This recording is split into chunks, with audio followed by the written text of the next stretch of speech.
मई माह में हो रही बर्फबारी उच्च हिमालयी क्षेत्रों के ग्लेशियरों के लिए किसी संजीवनी से कम नहीं। उत्तरकाशी के उच्च हिमालयी क्षेत्रों में हुई बेमौसमी बर्फबारी ग्लेशियरों के लिए वरदान साबित हो रही है। विशेषज्ञों की माने तो उच्च हिमालयी क्षेत्र जैसे मां गंगा का उद्गम स्थल गोमुख तपोवन में मई माह में हो रही बर्फबारी ग्लेशियरों के लिए बहुत लाभदायक है, क्योंकि ग्लेशियर मेल्टिंग इस वजह से कम होती है। खासकर हिमालय क्षेत्र में ताज़ी बर्फबारी ग्लेशियरों के लिए संजीवनी का काम करती है। गोमुख तपोवन से ट्रैकिंग करके वापस आ रहे छोटे ट्रैकरों का कहना है कि हम 9 मई के आसपास गोमुख और तपोवन ट्रैक करके वापस लौटे और हमने देखा कि गोमुख और तपोवन में अभी भी बर्फबारी रुक रुक कर जारी है। गोमुख और गंगोत्री के ऊपर क्षेत्रों में अच्छी खासी बर्फ देखने को मिल रही है, जबकि तपोवन क्षेत्र में 1 फीट बर्फ जमी हुई है, जिससे ग्लेशियर के पिघलने की रफ्तार बहुत कम हुई है। ये स्थिति यदि पूरे ग्रीष्मकाल तक रहती है तो यह पर्यावरण और हिमालय के ग्लेशियरों के लिए अच्छे संकेत देने वाली बात है। बर्फबारी होने से ग्लेशियर की परतें मोटी होंगी तो ये जल्दी नहीं पिघल सकेंगे। अमूमन देखने को मिलता है कि आजकल अत्यधिक गर्मी होने के कारण ग्लेशियर पिघलने शुरू हो जाते थे और नदियों का जल स्तर बढ़ जाता था, लेकिन इस बार ऐसा बिल्कुल भी नहीं दिखाई दे रहा है। नदियों का जल स्तर काफ़ी कम है। यह ताज़ा तस्वीरें 9 मई के गंगा के उद्गम गोमुख की हैं, जिन्हें देखकर अंदाजा लगाया जा सकता है कि इस बार ग्लेशियर बर्फबारी से कितने रिचार्ज हुए हैं। गंगोत्री और गोमुख ग्लेशियर के पिघलने की रफ्तार कम होने से नदी का जल प्रवाह कम है। ऊपरी इलाकों में बर्फ जमी हुई है, ऐसे में ग्लेशियर नहीं पिघल रही है। इसका सीधा असर जल विद्युत परियोजनाओं में बिजली संकट पर पड़ सकता है। ये जो स्नोफॉल अभी मई के महीने जो अभी चल रही है, ये हमारे उच्च हिमालय क्षेत्र के लिए बहुत संजीवनी का काम करेगी।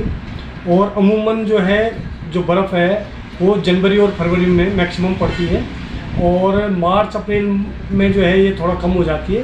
और इस बार जो मई में पड़ रही है तो उच्च हिमालय के लिए जो है ये बहुत अच्छा काम करेगी। और हमारे ग्लेशियर का नया ग्लेशियर बनेगा और उसकी लेयर जो है मोटी होगी, जिससे जो है गर्मी से वो पिघलेगा नहीं। मैं महेश रावत, ठांडी उत्तरकाशी से, और मैं 96 से गौमुख तपोवन का ट्रैक करवाता हूँ। और आज परसों 7 तारीख को हम लोग चिड़वासा गए, फिर 8 को हम लोग भोजवासा गए। भोजवासा में उस दिन 1-1.5 फीट बर्फ़ गिरी थी।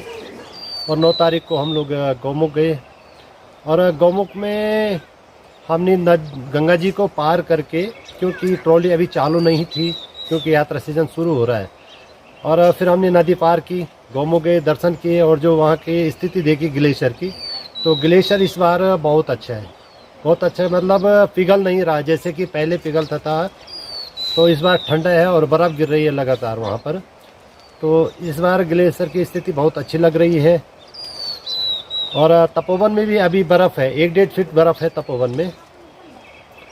तो अभी हम जब पहले भी ट्रैक पे जाते थे तो गंगा जी को पार नहीं कर पाते थे क्योंकि ग्लेशियर बहुत ज़्यादा पिघलता था।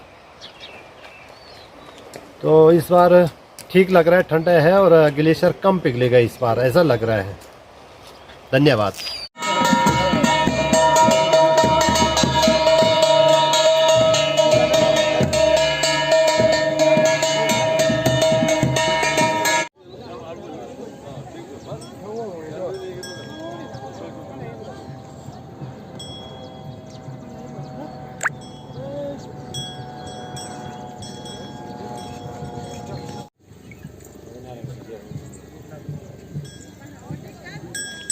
क्या हुआ?